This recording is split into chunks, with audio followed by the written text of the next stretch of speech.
నమస్తే. నేను మీ Bobby Vardhan. BBC voice ఛానల్లోని వారం వారం వార్తా సమాహారం కార్యక్రమానికి స్వాగతం. దేశవ్యాప్తంగా జరిగిన కొన్ని వార్తల సమూహాన్ని మీ ముందుకు తీసుకొచ్చి వాటి మీద విశ్లేషణ చేసే ప్రయత్నమే ఈ ఎపిసోడ్ తాలూకు ప్రత్యేకత.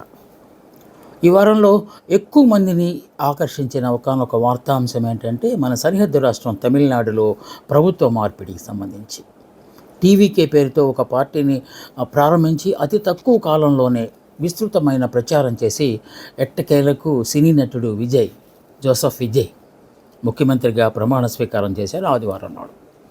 అట్టహాసంగా బయట ఎక్కడో చేయాలనుకున్నారు, కానీ ఎందుకో తెలియదు, మొత్తానికి జవహర్లాల్ నెహ్రూ ఇండోర్ స్టేడియంలో ఈ కార్యక్రమాన్ని ఏర్పాటు చేసి అక్కడ కూడా చాలా హుందాగా ఈ కార్యక్రమాన్ని ఏర్పాటు చేశారు.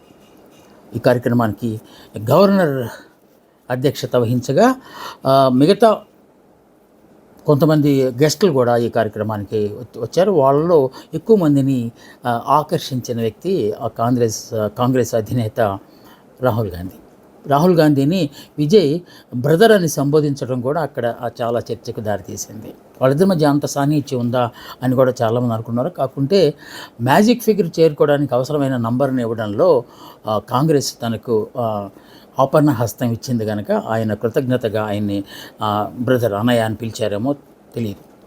సో ఈ కార్యక్రమానికి విజయ్ అమ్మనాన్నలతో పాటు అభిమానులు, కార్యకర్తలు అనేక మంది వచ్చారు. జననాయక జై హో, జననాయక జై హో అంటూ నినాదాలతో ఆ స్టేడియం అంతా మారుమోగిపోయింది. ప్రమాణ స్వీకారం చేసినప్పుడు మామూలుగా చెప్పాలంటే, మన భాషలో చెప్పాలంటే, విజయ్ అనే నేను అని ఆ మాట అనగానే ఆ స్టేడియం అంతా ఎక్కువ సౌండ్తో ప్రతిధ్వనించింది. ఆ స్పందనకు భావోద్వేగానికి గురయ్యారు విజయ్. మాట్లాడింది ఆ సీఎం అయిపోయిన తర్వాత, ఆ సీఎంగా ప్రమాణ స్వీకారం చేసిన తర్వాత ఆయన మాట్లాడిన మాటలు కొంత ఆసక్తిని కలిగించాయి. నేను ఎలాంటి పొరపాట్లు చేయను, పొరపాట్లు చేసేవారిని పొరపాటును కూడా క్షమించను అని తన ప్రసంగాన్ని ప్రారంభించి ట్రాన్స్పరెంట్గా, పారదర్శకంగా తన ప్రభుత్వం ఉంటుందని, ఎవరైతే నీడీ పీపుల్ ఉన్నారో వాళ్ళకు మాత్రమే తమ ప్రభుత్వము అండగా ఉంటుందని చెప్పారు. తమ వెనుక ఏ అదృశ్య శక్తి లేదని, హస్తము లేదని, తాము స్వయంగానే నిర్ణయాలు తీసుకుంటామని కూడా ఆయన స్పష్టం చేశారు. చాలామంది అనుకుంటున్నారు ఇన్విజిబుల్ హ్యాండ్ ఏదో ఉంది, దానివల్లనే ఈయన మనగలుగుతున్నారు అని. అలాంటిది ఏమీ లేదు అని చెప్పే ప్రయత్నం ఆయన చేశారు. ముఖ్యమంత్రి అయిన తర్వాత ఆయన ఒక ఫైల్ మీద సంతకం చేశారు. ఆ ఫైలు ఎన్నికల మేనిఫెస్టోలో ప్రకటించిన ఒకానొక వాగ్దానం. అదేంటే 200 యూనిట్ల ఉచిత విద్యుత్తుకు సంబంధించిన దస్త్రం మీద, అంటే ఫైల్ మీద ఆయన సంతకం పెట్టారు. ఇది ఒక విజయంగా ఆయన భావించారు. అంతకుముందు చాలా నాటకీయ పరిణామాలు జరిగాయి. ఆయనకి అసలు మ్యాజిక్ ఫిగర్ వస్తుందా లేదని ఒక దశలో చిన్న చిన్న పార్టీలన్నీ చేరిన తర్వాత, అదే వామపక్షాలతో సహా చిన్న పార్టీలు చేరిన తర్వాత ఆయన బలం 120కి మారింది. సడన్గా ఒక సభ్యుడి తాలూకు ఎన్నిక చెల్లదని, లేకపోతే కోర్టు స్టే ఇవ్వడం ద్వారా 119 మాత్రమే, అసలు కావాల్సింది 118 అయినప్పటికీ 119. ఆ బలనలు ఇప్పుడు సమయానికి సమీకరణలు ఎలా మారుతాయన్న కొంత ఆందోళన వ్యక్తమైంది. కేవలం 2 రోజులు మాత్రమే ఆ అసెంబ్లీలో, సభలో బల నిరూపణకు గవర్నర్ సమయం ఇవ్వడంతో ఏం జరుగుతుందన్న ఆసక్తి దేశవ్యాప్తంగా జరిగింది. అనూహ్యంగా ఏఐడిఎంకే ఎప్పటి నుంచో మేము మీతో కలిసిపోతాం అని చెప్తున్న ఏఐడిఎంకి నిట్టని నిలువుగా చీలిపోయింది. 2 ముక్కలైపోయిన ఏఐడిఎంకేలోంచి దాదాపు 25 మంది వచ్చి విజయ్కి మద్దతు పలికారు. దాంతో ఆయన సంఖ్య 144 వెళ్ళింది పల్నాడు కూడా సమయంలో. సో అంతకుముందు ఈ ప్రమాణ స్వీకారోత్సవానికి రావాల్సిందిగా స్టాలిన్ని, అలాగే పళనిస్వామిని, ఏఐడిఎంకే పార్టీలో ముఖ్యమంత్రిగా చేసిన వాళ్ళిద్దరిని ప్రత్యేకంగా ఆహ్వానించారు, కానీ వాళ్ళు రాలేదు. సీఎం అయిన తర్వాత కూడా బల నిరూపణ అయిపోయిన తర్వాత తానే స్వయంగా వెళ్ళి పెరియారు, అలాగే అన్నాదురయ్య విగ్రహాలకు నమస్కరించి ఆ తర్వాత మాజీ ముఖ్యమంత్రి స్టాలిన్ దగ్గరికి వెళ్ళారు. ఆయనకి పాదాభివందనం చేసి ఆశీస్సులు తీసుకున్నారు. మీ సహకారం మాకు కావాలి, మీరు పెద్దలు, అనుభవశీలు అని ఆయన దగ్గర నుంచి ఆశీస్సులు తీసుకున్నారు. అలాగే ఏఐడిఎంకి పార్టీ ఉన్నప్పుడు ముఖ్యమంత్రిగా చేసిన పళనిస్వామి ఇంటికి కూడా వెళ్ళి ఆయన ఆశీస్సులు కూడా ఆయన తీసుకున్నారు. ఇదంతా చూస్తుంటే విజయ్ కొత్త వరవడి సృష్టిస్తున్నాడు ప్రభుత్వంలో. అసలు ప్రతిపక్ష పార్టీలు అంటే ఉప్పు నిప్పులాగా ఉండే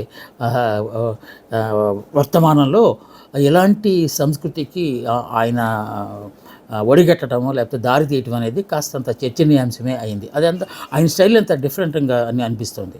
ఇంకో ముఖ్యమైన అంశం ఏంటంటే, ఇంత అట్టహాసంగా జరిగిన ఈ ఈ ప్రమాణ స్వీకారోత్సవ సభ నిర్వహణకు అయిన ఖర్చంతా తమ పార్టీ నుంచే పెట్టుకుంటానని ఆయన ప్రకటించడం అనేది ఇంకా ఆశ్చర్యాన్ని కలిగించింది చాలామందికి.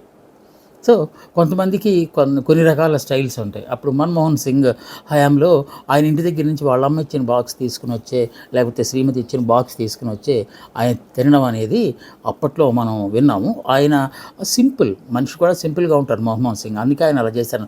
కానీ విజయ్ కూడా అదే చేసినట్టుగా సోషల్ మీడియాలో ఒక ఒక ఒక ఫోటో హల్చల్ చేస్తోంది. ఇంటి దగ్గర నుంచే క్యారియర్ తీసుకొచ్చి టేబుల్ మీద తినడం అనేది, కొంతమంది సింపుల్, ఎంత సింపుల్గా చేస్తున్నాడు ఆయన, ఇంటి దగ్గర నుంచే క్యారేజ్ తీసుకున్నాడు అంటే ప్రభుత్వం నుంచి ఖర్చు పెట్టడానికి ఆయన ఇష్టపడలేదు అని కొంతమంది పొగడతలతో ముంచెత్తితే, మరికొందరు మాత్రం సీఎం సీటు పరువు తీశాడు, సీఎం సీట్లోనే కూర్చుని ఆయన భోజనం చేయడం ఏంటి, ఎందుకంటే అక్కడ ఆ నేమ్ ప్లేట్ కూడా అక్కడ కనపడింది, సైన్ బోర్డు. అందువల్ల రకరకాల, ఏదేమైనా విజయ్ అనే వ్యక్తి ఆ ద్రవిడ సామ్రాజ్యాన్ని పడగొట్టేసేసి తాను ప్రభుత్వంలోకి రావటం, కొత్త పరిపాలన ఇస్తానని చెప్పడం మాత్రం అక్కడ ఆ సంతోషాన్ని వ్యక్తం చేసే అంశంగా మనం భావించాలి. ఆయన ప్రాధాన్యాలను కూడా అక్కడ చెప్పారు. మంచినీరు ఇస్తానన్నారు, అలాగే విద్యకు ఎక్కువ ప్రాధాన్యత ఇస్తానన్నారు, వైద్యం గురించి కూడా ఆలోచిస్తానన్నారు, ట్రాన్స్పోర్ట్కి సంబంధించి కూడా ఆలోచిస్తున్నారు. ఇలా రకరకాల ప్రాధాన్యాలను ఆయన ప్రకటించారు. చూడాలి ఏం జరుగుతుందో. ఆయన బలనిరూపణ విషయంలో అనుకున్న దానికంటే ఎక్కువగా సక్సెస్ అయ్యారు.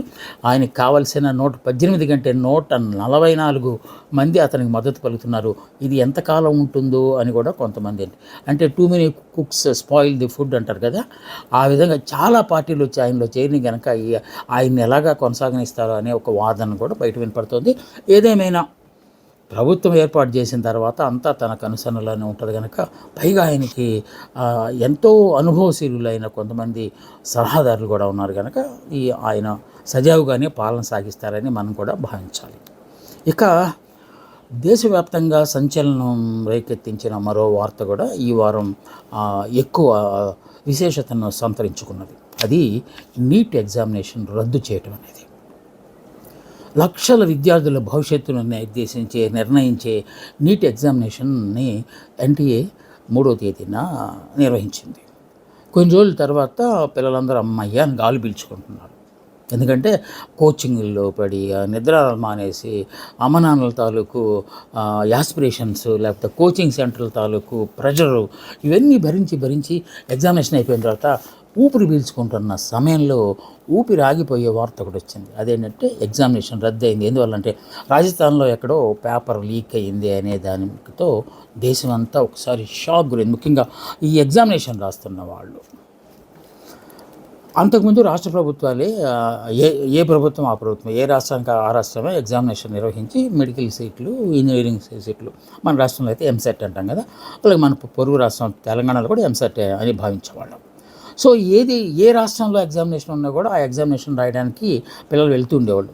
అదే అదనుగా తీసుకుని కేంద్రం తీసుకున్న ఒక నిర్ణయం ఏంటంటే, ఇలా ప్రతి ఎగ్జామినేషన్కి ఒక్కొక్క రాష్ట్రానికి ఒక్కొక్క చోటుకి వెళ్ళి వీళ్ళు పరీక్షలు రాయటం అనేది తీసేసి దేశం మొత్తానికి ఒక ఎగ్జామినేషన్ పెడతాము, దాన్ని నీట్ అనే దాన్ని పేరు పెట్టారు.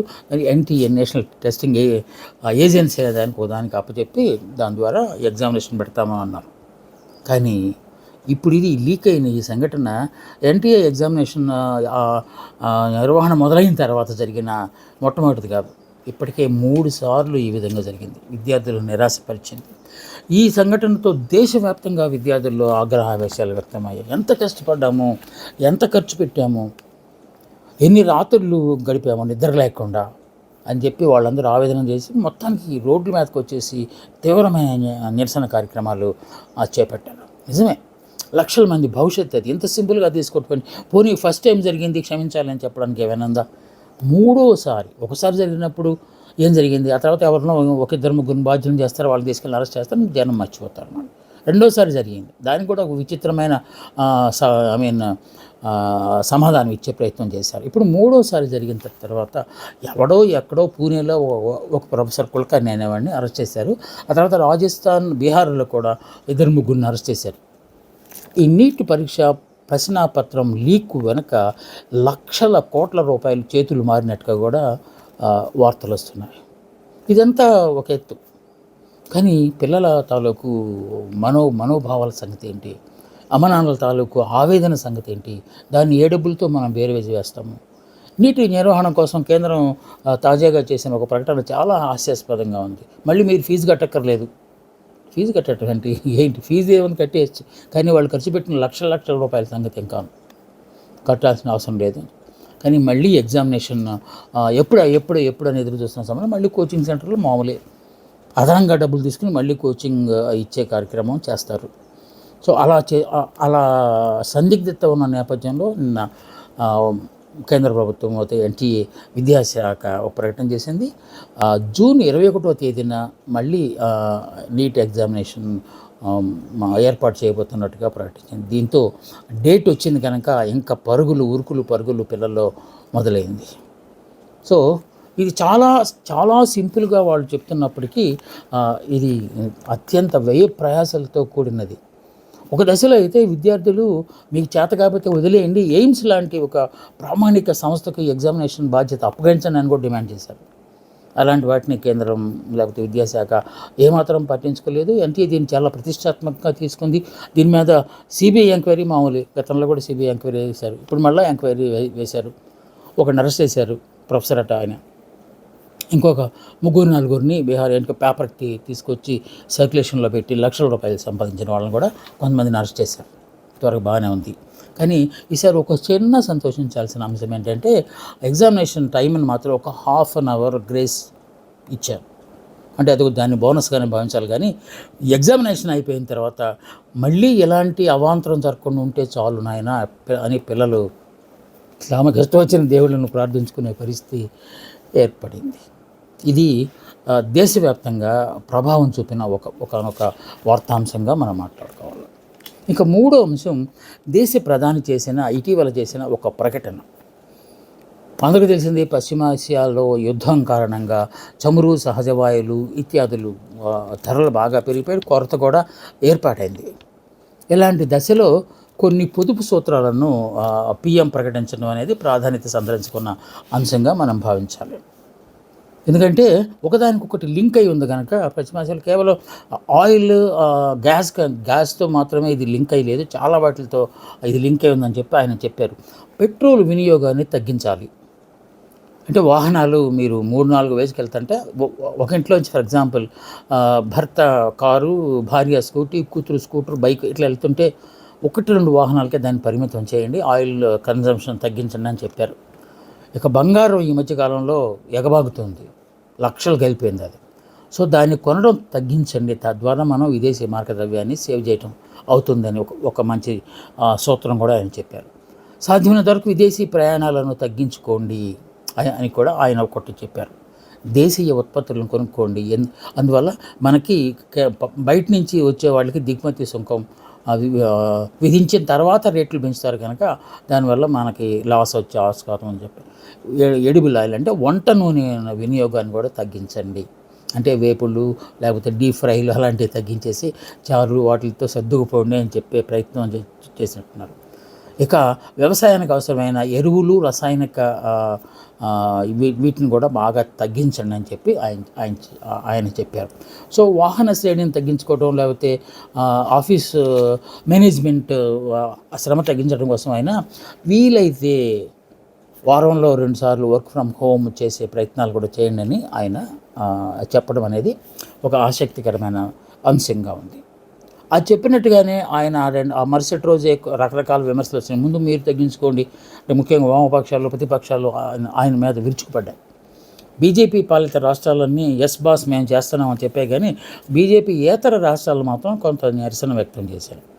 మీరు చెప్పేదేంటి, మేము చేసేదేంటి లాగా వాళ్ళు అన్నారు. కానీ ఆ వాటిలో కొన్ని నిజంగా ఆచరించాల్సినవే అని చెప్పి చాలామంది అభిప్రాయపడుతున్నారు. సో ఆయన నేను చెప్పడమే కాదు, చేస్తానని నిరూపించడం కోసం తన కాన్వాయ్లో వాహన శ్రేణిలో కొన్ని వాహనాలను తగ్గించేసి, అంతకుముందు 16, 17 ఉంటే 4 వాహనాల కాన్వాయ్లో పెట్టుకుని తిరగడం అనేది కొంత ఆయన చెప్పడమే కాదు చేసే మనిషి అని నిరూపించింది. కానీ కాంట్రడిక్షన్ ఏంటంటే వెంటనే ఆయన 5 దేశాల విదేశీ పర్యటనకు బయలుదేరడం అనేది కాస్తంత గమనించాల్సిన అంశం. ఇక మన రాష్ట్రంలో కూడా ముఖ్యమంత్రి నారా చంద్రబాబు నాయుడు గారు దీనికి సంబంధించి ఒక ప్రత్యేక సమావేశాన్ని ఏర్పాటు చేసి ప్రజలకు కూడా పిలుపునిచ్చారు. పొదుపు చేయండి, ప్రధాని చెప్పిన వాటిని అన్నిటినీ పాటించడానికి ప్రయత్నించండి అని చెప్పారు. ఆయన కూడా వాహన శ్రేణిని తగ్గించుకున్నారు. ఏది కాన్వాయ్లోంచి వాహన శ్రేణిని తగ్గించుకున్నారు. దీనికి స్పందనగా కొంతమంది చాలా హార్ట్గా తీసుకునే వాళ్ళు ఉంటారు కదా. ఒకానొక మంత్రి, ఇరిగేషన్ మంత్రి నిమ్మల రామనాయుడు గారు సైకిల్ వేసుకుని సచివాలయానికి వచ్చారు. ఎంత పొదుపు చేస్తున్నారో, అప్పుడే స్టార్ట్ అయిపోయింది అనుకున్నారు. వెంటనే కట్ చేస్తే ప్రత్యేక విమానంలో లోకేష్ గారు, ప్రత్యేక విమానంలో చంద్రబాబు నాయుడు గారు పుట్టపర్తిలో ఒక కార్యక్రమానికి వెళ్ళడాన్ని ప్రతిపక్షాలు అప్పుడే పట్టేసుకున్నారు.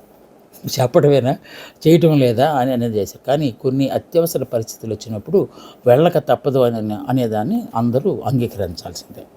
ఓకే. పైగా వెళ్ళిన వాళ్ళు ఏమైనా విహారయాత్రకు వెళ్ళారు కదా, మంచి పని మీద వెళ్ళారు కదా అనే భావం కూడా కొంతమందిలో వ్యక్తమవుతున్నమాట వాస్తవం. ఇంకొక సంతోషకరమైన వార్త అన్ఎంప్లాయీస్కి సంబంధించి. ఎన్నాళ్ళ నుంచో ఊరిస్తూ వచ్చిన నియామక ప్రక్రియ, ముఖ్యంగా ఉన్నత విద్యా కేంద్రాల్లో, యూనివర్సిటీల్లో నియామకాలను చేపడతామని చెప్పి ఆ మధ్యన అంటే ఇటీవల కాలంలోనే జాబ్ క్యాలెండర్ ప్రకటించి మే 15వ తేదీన యూనివర్సిటీ నోటిఫికేషన్ ఇస్తామని చెప్పి విద్యాశాఖ మంత్రి లోకేష్ గారు ప్రకటించిన విషయం తెలిసిందే. సో దానికి అనుగుణంగానే నోటిఫికేషన్ 15వ తేదీన నోటిఫికేషన్ వచ్చింది. దాదాపు 1523 ఖాళీలను భర్తీ చేయడానికి ఆ నోటిఫికేషన్ ఇచ్చారు. ఈ 1523 అనేవి బ్యాక్లాగ్తో కూడా బ్యాక్లాగ్ కూడా, దట్ ఇంక్లూడ్స్ బ్యాక్లాగ్ అంటాం కదా, ఎస్సీ, ఎస్టీ, బీసీ బ్యాక్లాగులు కూడా దీంట్లోనే ఈ 1523లోనే ఉంటాయి. అంటే ఒక ప్రక్క బ్యాక్లాగ్ నియామకాలు జరుగుతాయి, మరో ప్రక్క డైరెక్ట్ రిక్రూట్మెంట్లు కూడా జరుగుతాయి. సో వేల సంఖ్యలో ఖాళీలు ఉంటే కేవలం వందల సంఖ్యలో మాత్రమే నియామక ప్రక్రియ చేపట్టడం అనేది కొంతమంది నిరుద్యోగులకు నిరాశపరిచినా కూడా మొత్తానికి ఏమీ లేని దానికంటే ఏదో ఒకటి ఉంది అన్నట్టుగా ఈ నోటిఫికేషన్ రావటం అనేది చాలా సంతోషించాలి, లేకపోతే శుభ పరిణామంగా మనం భావించాలి. 2023లో గత ప్రభుత్వం, వైసీపీ ప్రభుత్వము నోటిఫికేషన్ ఇచ్చింది. ఎందుకంటే ఎక్కువ పోస్టులకే నోటిఫికేషన్ ఇచ్చింది. కాకుంటే రోస్టర్ విధానంలో తప్పిదాలు జరిగినాయని కొంతమంది కోర్టును ఆశ్రయించడంతో ఆ నియామక ప్రక్రియకు బ్రేక్ పడింది. సో ఇటీవల కాలంలోనే ఆ నియామకాలను పూర్తిగా, ఎందుకంటే కోర్టులో ఉంటే మళ్ళీ అది ఎప్పటికవుతుందో తెలియదు, కొత్త నోటిఫికేషన్ ఇవ్వడానికి ఆస్కారం ఉండదు కనుక వాటిని విత్డ్రా చేశారు. అన్ని యూనివర్సిటీలు చేసేసి ఆ నోటిఫికేషన్ విత్డ్రా చేస్తున్నట్టుగా కూడా దాని మీద కూడా విమర్శలు వచ్చాయి. కానీ అది ఎందుకు చేశారు అంటే ఏది పెండింగ్ లేకుండా ఉంటేనే కొత్త నోటిఫికేషన్ ఇవ్వడానికి ఆస్కారం ఏర్పడుతుందనే ఉద్దేశంతో ఆ పని చేశారు. వాటిని విత్డ్రా చేసిన తర్వాత కొత్త నోటిఫికేషన్ వచ్చింది. కానీ అసిస్టెంట్ ప్రొఫెసర్ పోస్టులకు స్క్రీనింగ్ టెస్ట్ అనేది ఒకటి దాన్ని ఏర్పాటు చేయబోతున్నారు. ఇక్కడే ఆ జనాలు ఆందోళన చెందుతున్నారు. ఎందువల్లంటే ఆ ఎగ్జామినేషన్ పెట్టడము, దాంట్లో మళ్ళీ ఏదో ఆన్సర్లో తప్పు రావడాలు, కీ ఇస్తారు కదా, ఆ కీలో చాలా తప్పులు దొరకటాలు, మళ్ళీ వాటిని సరిచేయడాలు, మళ్ళీ గ్రేస్ మార్కులు కలపడాలు, ఈ ప్రక్రియ అంతా గతంలో జరిగింది. అందుకే ఈ ఆశావాహులు భయపడుతున్నారు. ఆ ఎగ్జామినేషన్ కండక్ట్ చేసి ఎగ్జామినేషన్ రిజల్ట్ వచ్చేసి నియామకాలు జరిగే లోపు మళ్ళీ ఏదైనా ప్రమాదం వస్తే ఏంటి, ఎందుకంటే పబ్లిక్ సర్వీస్ కమిషన్తో చేసే, అంటే దాంతో ముడిపడి చేసే ఏ నియామకాలకైనా న్యాయస్థానాలను ఆశ్రయించడం అనేది ఆనవాయితీగా వస్తుంది. ఈసారి అది జరగకుండా చూడాలని మాత్రం ఈ ఆశావహులు కోరుతున్నారు. ఖచ్చితంగా అది జరుగుతుందని అట్లీస్ట్ ఈ 1523, ఎందుకంటే వేల సంఖ్యలో ఖాళీలు ఉన్నాయి. చాలా యూనివర్సిటీల్లో కొన్ని విభాగాలు అయితే 0 స్టాఫ్ ఉన్నారు.